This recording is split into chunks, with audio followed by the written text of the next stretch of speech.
Imagine a remote island, a towering lighthouse, and three experienced keepers. One day, all three vanish without a trace. No bodies, no signs of struggle, just an empty lighthouse overlooking a furious sea. What happened on Eilean Mor, an isolated rock in the Outer Hebrides, to make three men disappear into thin air? The mystery has baffled investigators for over a century, defying all logical explanation and sparking theories that range from the plausible to the utterly terrifying. The story of what happened to Thomas Marshall, James Ducat, and Donald McArthur on December 15, 1900, is a chilling testament to the power of the unknown.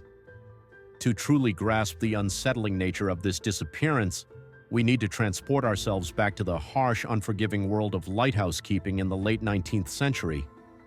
Eilean Mor, the Big Isle in Gaelic, is part of the Flannan Isles, a small, uninhabited archipelago located about 20 miles west of the Isle of Lewis in Scotland.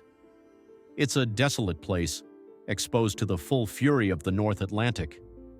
The lighthouse, a beacon of hope for passing ships, was completed in 1899, a year before the mystery unfolded. Its construction was a monumental undertaking, signaling man's triumph over nature. Yet nature, or something else entirely, would soon reclaim its dominance. The routine for the lighthouse keepers was one of relentless vigilance and stoic endurance. Three men were always stationed on Eilean Mor, a principal keeper and two assistants. They would work in shifts, ensuring the lamp never failed, a crucial responsibility in an era before advanced navigation systems. Their only contact with the outside world was a supply vessel that visited every couple of weeks, bringing provisions, mail, and a fresh relief keeper to rotate the crew. It was a lonely life, demanding mental fortitude and unwavering dedication, but for these seasoned mariners, it was their calling. Thomas Marshall, the principal keeper, was a quiet religious man. James Ducat, the second assistant, was known for his strength and experience, and Donald McArthur, the third assistant, was a temporary replacement, a man known for his hot temper and occasional volatile outbursts. These were not men to be easily rattled. They understood the dangers of the sea intimately. But nothing, it seems, could have prepared them for what was to come. The first sign that something was amiss came on December 15, 1900. The steamer Archtor, en route to Leith from Philadelphia, reported that the Eilean Mor lighthouse was unlit. This was highly unusual, a grave concern.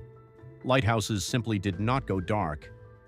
A week later, on December 26th, the relief vessel Hesperus, carrying keeper Joseph Moore, finally arrived at Eilean Mor, delayed by severe storms. As the Hesperus approached the island, an immediate sense of dread settled over a very experienced Joseph Moore. No flag was flying, no provisions had been left out, and there was no welcoming party of keepers waiting at the landing stage. The eerie silence that hung in the air was palpable, a stark contrast to the usual lively greetings. Moore blew the ship's horn and fired a flare but received no response. Something was profoundly wrong. Moore, a veteran keeper, took a small boat ashore alone, a brave but perhaps reckless decision born of desperation. The moment his boots hit the rocky shore, the unsettling quiet intensified. The main gate and the entrance door to the lighthouse compound were unlocked, a glaring breach of protocol. A feeling of foreboding washed over him as he stepped inside. The kitchen and living quarters were empty, but chillingly, partially eaten food sat on the table. A chair lay upturned. Two of the three oilskins, heavy waterproof jackets, were missing, suggesting at least two men had gone out. But the third, belonging to McArthur, remained, hanging on its hook. Even more unnerving, a cage containing a canary was empty, but the bird itself was gone. The lighthouse logbook was open, its final entries offering a glimpse into the men's deteriorating state of mind. Moore continued his search, his heart pounding in his chest. He checked the light room. The lamp was clean, polished, and ready to be lit, but it was unlit. All the clocks had stopped. The beds were unmade, a trivial detail that somehow amplified the sense of sudden, unexplained departure. No bodies were found, neither inside the lighthouse nor anywhere on the island's jagged coastline, despite a thorough search. There were no signs of struggle, no blood, nothing to suggest a violent confrontation. It was as if the three men had simply vanished into the mist, leaving behind only these puzzling, contradictory clues. Mor returned to the Hesperus, his face pale, to deliver the grim news. The lighthouse was deserted. Three men had disappeared into the vast emptiness of the sea or something far more inexplicable. The official inquiry, led by Robert Muirhead, superintendent of the Northern Lighthouse Board and an acquaintance of all three missing men, began almost immediately, but found itself facing an insurmountable wall of silence. The logbook entries became a focal point of the investigation, hinting at a terrifying psychological component to the disappearance. The entries, although sparse, painted a picture of increasingly severe weather and strange events.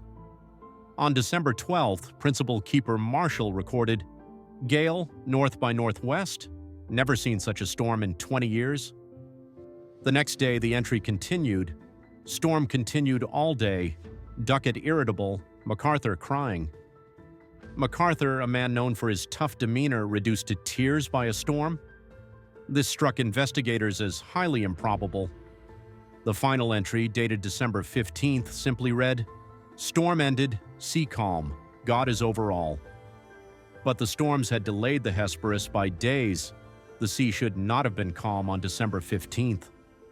This discrepancy was profoundly unsettling. Was the logbook a genuine record or a desperate attempt to obscure a deeper truth? Or perhaps was it the scribblings of men driven to the brink of insanity by isolation and an unseen terror? Muirhead's official conclusion, though widely publicized, offered little comfort or true explanation. He theorized that a colossal rogue wave, an absolute monster of the sea, must have swept over the island, engulfing the men while they were securing equipment on the western landing. The upturned chair, he suggested, was a result of the men rushing out. The missing oilskins supported this. However, this theory left many questions unanswered. Why were the other two oilskins missing if only one man was on duty? The principal keeper, by rule, should have been inside, and why was the main gate left open and locked only on the inside? If a wave had struck so violently, why were there no other signs of damage to the lighthouse or the surrounding structures? Why the strange logbook entries? Alternative theories quickly emerged, fueled by a deep human need to make sense of the senseless.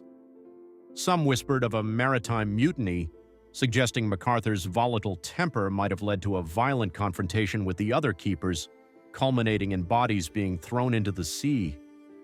But again, no signs of a struggle. Could they have been abducted by a passing foreign vessel, perhaps spies? Unlikely, given the desolate location and the complete lack of witnesses. Supernatural explanations also gained traction: a sea monster, a spectral ship, or even aliens. The isolation of Eilean Mor, combined with the inexplicable nature of the vanishing, nurtured these more fantastical narratives. Local folklore spoke of the phantom of Eilean Mor, a shadowy entity that haunted the island, preying on those who dared to dwell there.